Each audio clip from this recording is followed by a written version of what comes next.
Salam sejahtera, selamat datang ke channel Current Sphere. Jangan lupa like, share, dan subscribe.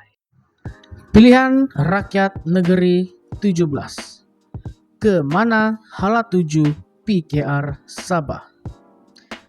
Kota Kinabalu. PKR Sabah belum membuat sebarang keputusan mengenai Hala 7 kerjasama menjelang Pilihan Raya Negeri ke-17 PRN 17.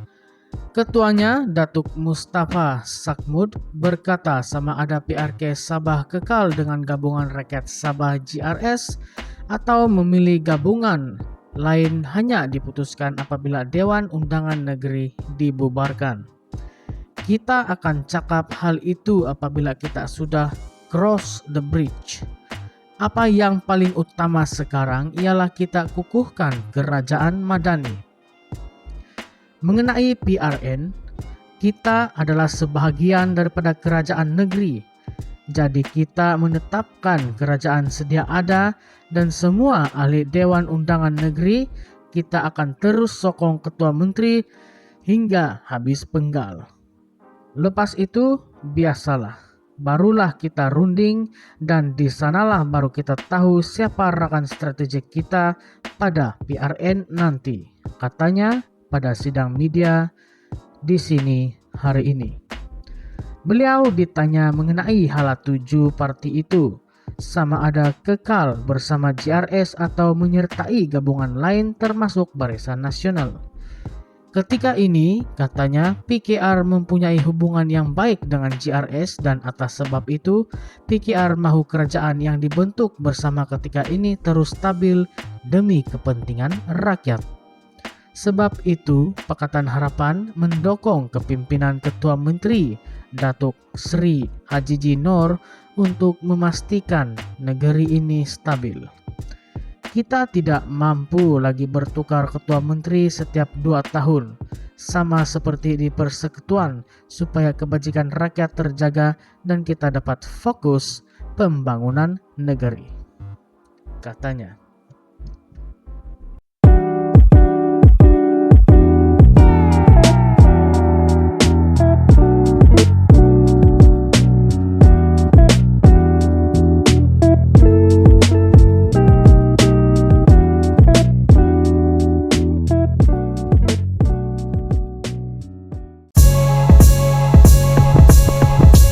Salam sejahtera, selamat datang ke channel Current Sphere.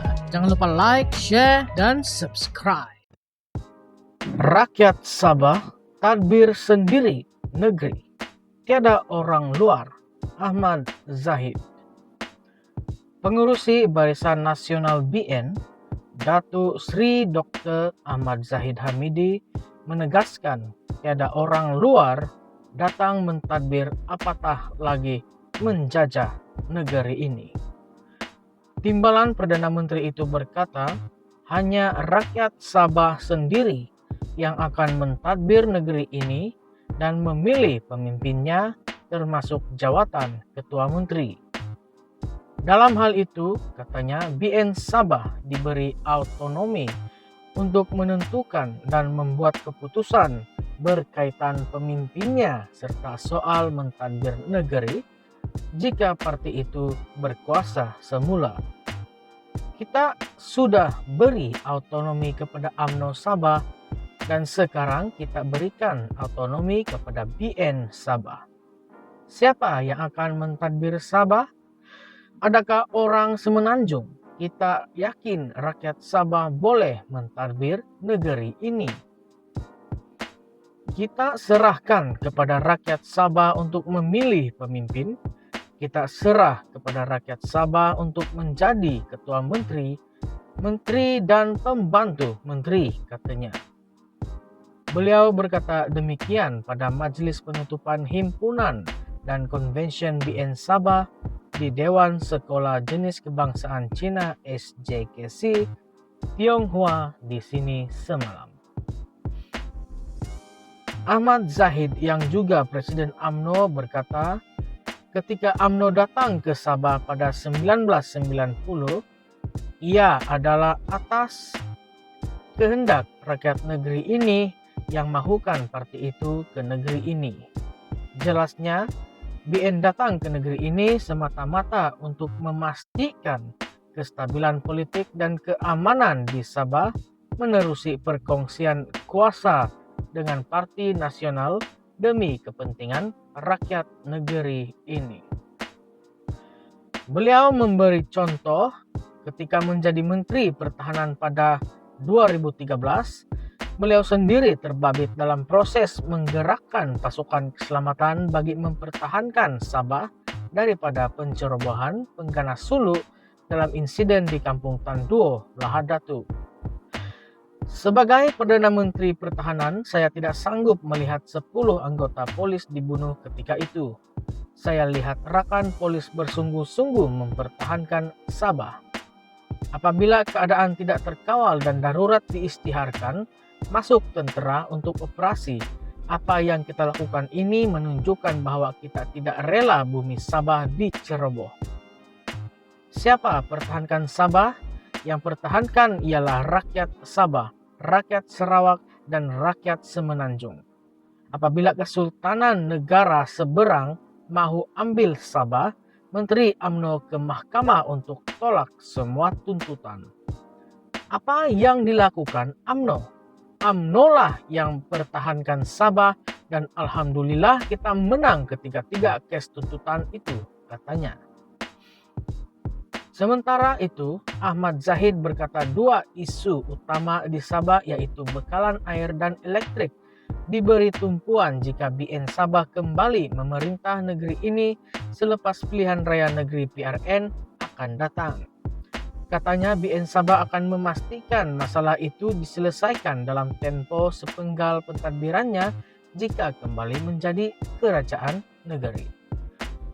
Program itu pada mulanya dijadwal turut hadir Perdana Menteri Datuk Seri Anwar Ibrahim, namun pengerusi Pakatan Harapan itu menghadiri Majlis Pelancaran Bulan Kebangsaan dan Kibar Jalur Gemilang 2024 di Cyber Event Hall Cyberjaya, Selangor.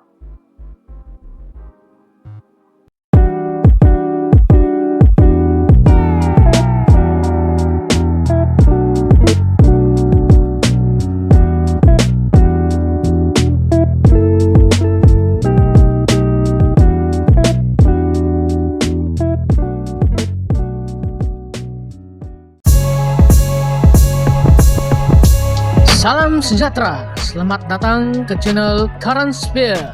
Jangan lupa like, share, dan subscribe. 468,7 juta ringgit Malaysia untuk tangani kemiskinan, naik taraf akses di 8 daerah termiskin di Sabah. Kuala Lumpur, kerajaan terus beriltizam untuk menoktahkan kemiskinan tegar tanpa mengira latar belakang, kaum dan wilayah selaras dengan pembangunan inklusif di bawah kerangka ekonomi madani memperkasa rakyat.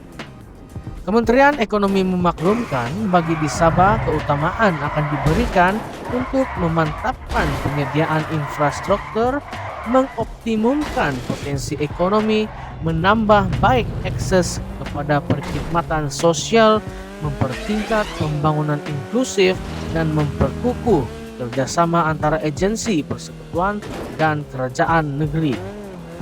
Ini dilaksanakan untuk meningkatkan akses dan peluang ekonomi serta berteruskan untuk seterusnya meningkatkan pendapatan dan taraf hidup di Sabah. Dalam hubungan ini, 8 daerah yang mencatat kadar kemiskinan tegar tertinggi yaitu Tongod, Beluran, Kitas, Kinabatangan, Kota Marudu, Tuaran, Ranau, Lahad Datu, Siling sebanyak 468,7 juta ringgit bagi tahun 2024 telah diperuntukkan bagi melaksanakan proyek atau program menangani kemiskinan, menaik taraf akses, dan ketersambungan. Kementerian itu menyatakan demikian dalam satu jawaban bertulis terhadap Datuk Seri Panglima Wilfred Madius Tangau pada sesi soalan lisan persidangan Dewan Rakyat di sini pada Kamis menurut kenyataan media.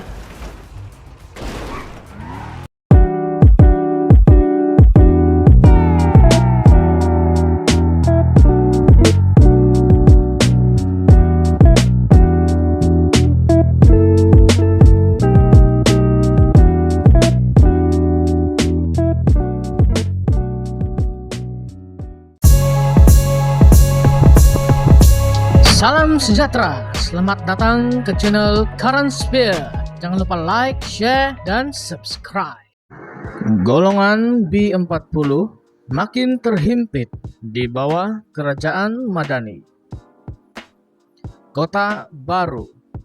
Kenaikan mendadak harga diesel di Malaysia di bawah kepimpinan kerajaan Madani telah menyebabkan rakyat terutamanya golongan B40 semakin terhimpit dengan peningkatan kos sara hidup.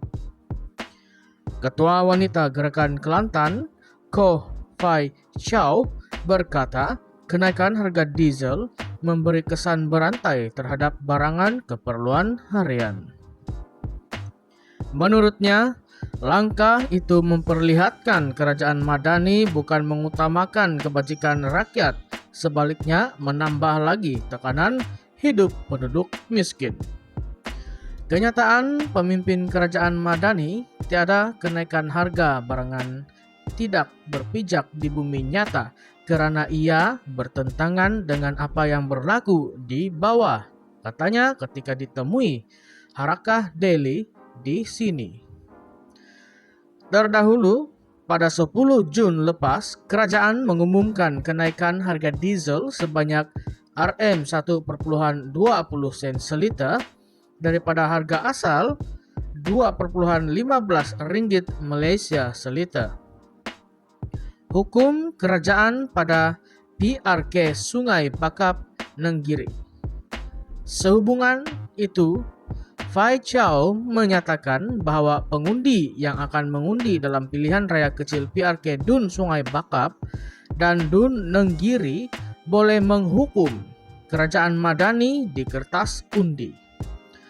Gunalah kesempatan PRK bagi menggambarkan referendum rakyat menolak kerajaan Madani yang cakap tidak serupa bikin, katanya. PRK Sungai Bakap akan diadakan pada 6 Julai ini berikutan kematian penyandangnya, dan Perikatan Nasional menampilkan Abidin Ismail bagi mempertahankan Dun terbabit dan beliau dicabar oleh PKR yang mewakili PH Dr. Johari Arifin. Sementara itu, PRK Dun Nenggiri pula akan diadakan tidak lama lagi berikutan kekosongan luar jangka diumumkan Speaker Dun Kelantan, Dato' Muhammad Amar Abdullah pada Rabu lepas.